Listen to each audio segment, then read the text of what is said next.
Pray after me. Pag-pray natin to, pray after me this prayer. From your heart, from your heart. Pray this if you want to have a pure heart. Pray this if you want to start a new story. Pray this if you're saying, Lord, starting today, I'm committing my heart to you. Come on, let's pray. Starting today. Come on, shout it out. Starting today.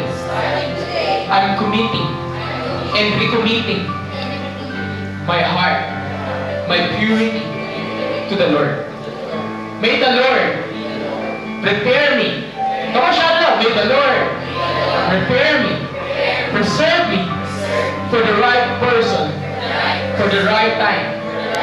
May the Lord heal me from every wounds, from every pain, from every wrong decision that I entered.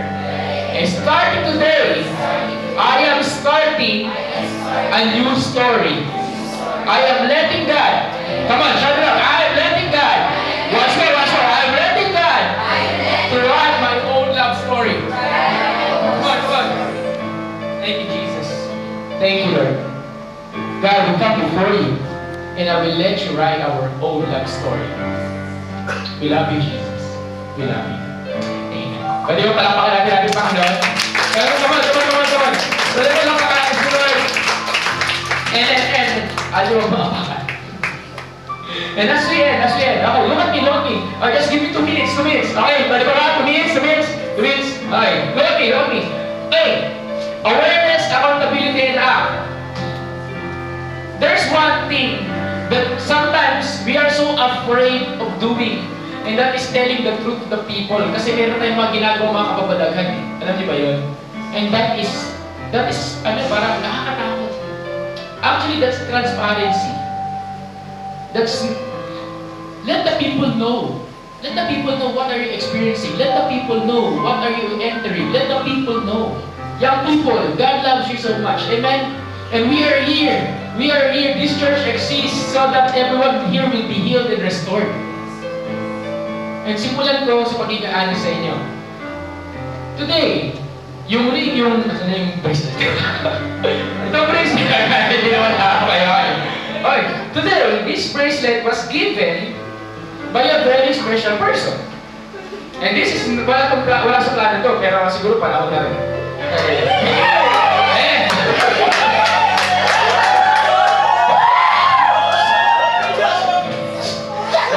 Respect the Lord. Okay. Wala tayo sa seminar. Yeah, honestly. But guess what? That very special person, I want everyone to learn from this. That person who has given me this bracelet. Okay, I want everyone here to learn from this. That person. Wait lang. Okay. Wait. That person that given to me this bracelet, we have a foundation. And the foundation is, huwag mo kapakan.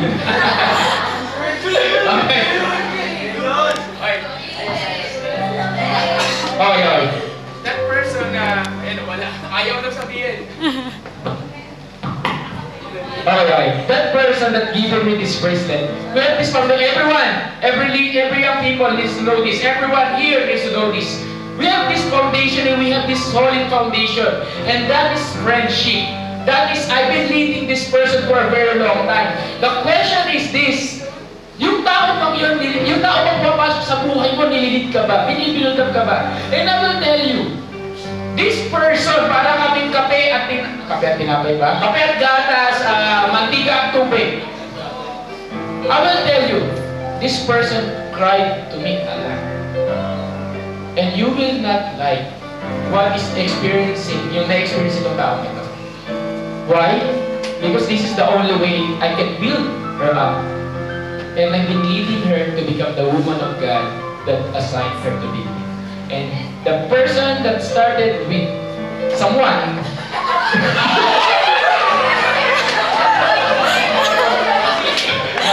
sa church tayo.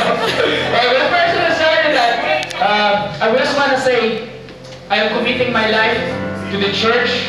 I'm committing my life to the Lord. I'm committing my purity to you, and to God, and to this person. starting now, I'm committing that we will preserve our unity to the point na, ito, I will tell you this sa inyo.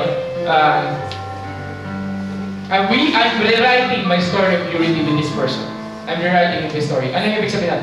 I want you to become accountable sa amin. And yes, the person na nagbigay dito ay walang iba. Sa mga marami dito nakakaalam.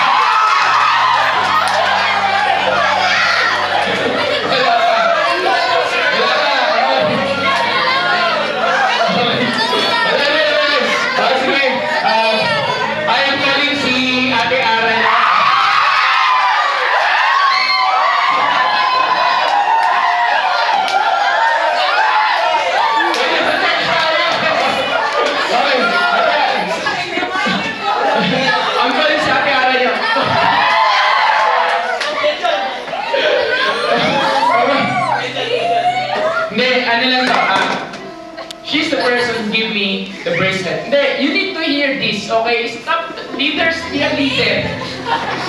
Dahil sa akin mamaya. Okay. Okay. You need to hear this, okay? You need to hear this. Okay, I need to end over the time of 5 minutes. Okay. We need to protect. Okay, that's why, Pastor, ano ba naman niya Ate Asma? Hindi mo nakakaalam, siya po yung girlfriend ko. Okay? Sige, may mag-react. Banda sa akin. Okay. She became my girlfriend and we've been almost a year na kami. It's been 10 months. And actually, ngayon, ika 10 months namin. Today, exact date. Okay. But, is it easy? No. I'm telling you, it's not easy. We've been doing this for a very long time. Hindi niya ako gusto, hindi ko siya gusto.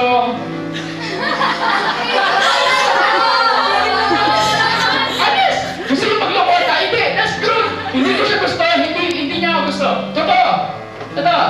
But when God has a plan for you, and God saw that she does not have the spirit of a GM, kundi wife. You know the hands yung sinasabi ko sa inyo, na iniingatan niya? Kamay niya yun. Kamay niya. Nakaganoon lagi kamay niya doon, hawakan ko dati nakaganyan.